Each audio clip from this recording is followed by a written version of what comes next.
Hi welcome to my YouTube channel. So ಇವಾಗ fish ನೋಡ್ತಿದ್ದೀರಾ, ತುಂಬ ಫ್ರೆಶ್ ಆಗಿದೆ. ಸೊ ಕ್ಲೀನ್ ಮಾಡಿ ಇಟ್ಕೊಂಡಿದ್ದೀನಿ. ಹಾಗೆ ಫ್ರೈಗೂ ಕೂಡ ಕಟ್ ಮಾಡಿ ಫಿಶ್ನ ಇಟ್ಕೊಂಡಿದ್ದೀನಿ. ಸೊ ಫ್ರೆಶ್ ಆಗಿದೆ ಫಿಶು. ಸೊ ಈಗ ಫಿಶ್ ಕರಿಗೆ ಏನೇನು ಬೇಕು ಅಂತ ನೋಡ್ಕೊಳ್ಳೋಣ. ಸೊ ಇಲ್ಲಿ ಖಾರದ ಪುಡಿ, ಅರಿಶಿನ ಪುಡಿ, ಹಾಗೆ ಕೊಬ್ಬರಿ, ಈರುಳ್ಳಿ, ಬೆಳ್ಳುಳ್ಳಿ, ಕೊತ್ತಂಬರಿ ಇಟ್ಕೊಂಡಿದ್ದೀನಿ. ಸೊ ಇಷ್ಟೇ. ಒಂದು ಸ್ವಲ್ಪ ಹುಣಸೆಹಣ್ಣು ಹಾಕ್ಕೊಂಡಿದ್ದೀನಿ. ಸೊ ಈಗ ಒಂದು ಪಾತ್ರೆ ಇಟ್ಕೊಂಡು ಅದಕ್ಕೆ ಮಸಾಲೆ, ರುಬ್ಬಿರೋಂಥ ಮಸಾಲೆ ತೋರಿಸಿದ್ನಲ್ಲ ಅದನ್ನೆಲ್ಲ ರುಬ್ಕೊಂಡು ಈಗ ಒಗ್ಗರಣೆ ಕೊಟ್ಕೊಳ್ತಿದ್ದೀನಿ. ಸೊ ಈಗ ಆ ಮಸಾಲೆ ಎಲ್ಲ ಕುದೀತಿದೆ. ಸೊ ಇವಾಗ ಮೀನು ಹಾಕುವ ಸಮಯ. ಸೊ ಈಗ ಒಂದೊಂದಾಗಿ ಫಿಶನ್ನ ಹಾಕ್ಕೊಳ್ಳೋಣ ಸಾರಿಗೆ. ತುಂಬ ಈಸಿ ಆಗುವಂಥ ಸಾರು ಅಂದರೆ ಫಿಶ್ ಕರಿ.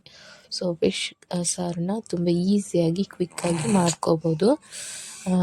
ಸೊ ಈಗ 5 ನಿಮಿಷ ಮೀನೆಲ್ಲ ಬಿಟ್ಟಾದಮೇಲೆ ಒಂದಕ್ಕೊಂದು ತಾಗ್ದಂಗೆ ಸ್ಲೋ ಫ್ಲೇಮಲ್ಲಿ 5 ನಿಮಿಷ ಬೇಯಿಸ್ಕೊಂಡ್ರೆ ಸೊ ಈಗ ಫಿಶ್ ಕರಿ ಆಗುತ್ತೆ. ಹಾಗೆ ಉಪ್ಪನ್ನು ನೋಡ್ಕೋಬೇಕು.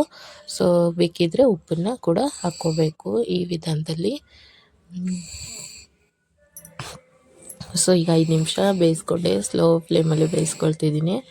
ಸೊ ಈಗ ಫಿಶ್ ಕರಿ ಆಯಿತು. ಸೊ ನೋಡ್ತಿದ್ದೀರಾ, ಈ ಕನ್ಸಿಸ್ಟೆನ್ಸಿಲಿ ಫಿಶ್ ಕರಿ ಆಗಿದೆ. ನಾನು ಫಿಶ್ ಸಾರಿಗೆ ಮುದ್ದೆ ಮಾಡಿಕೊಂಡಿದ್ದೆ. ಸೊ ಮುದ್ದೆ ಫಿಶ್ ತುಂಬ ಚೆನ್ನಾಗಿ ಬಂದಿತ್ತು. ಸೊ ಟ್ರೈ ಮಾಡಿ, ಸಿಂಪಲ್ಲಾಗಿ ಸೂಪರಾಗಿ ಬಂದಿತ್ತು. ಸೊ ಈಗ ಫಿಶ್ ಫ್ರೈ ನೋಡ್ತಿದ್ದೀರಾ, ಫಿಶ್ ಕರಿ ಹಾಗೆ ಮುದ್ದೆ.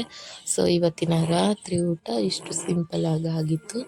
Thank you for watching. And fish ಫ್ರೈದು ವಿಡಿಯೋ ಕೂಡ ಹಾಕಿದ್ದೀನಿ, ಬೇಕಿದ್ದರೆ ಚೆಕ್ ಮಾಡ್ಕೊಳ್ಳಿ. ಆ್ಯಂಡ್ ಯಾರು ಹಾಗೆ ನೋಡ್ತಿದ್ದೀರಾ ಸಬ್ಸ್ಕ್ರೈಬ್ ಮಾಡ್ಕೊಳ್ತೀನಿ, ಪ್ಲೀಸ್ ಸಬ್ಸ್ಕ್ರೈಬ್ ಮಾಡಿಕೊಂಡು ನೋಡಿ.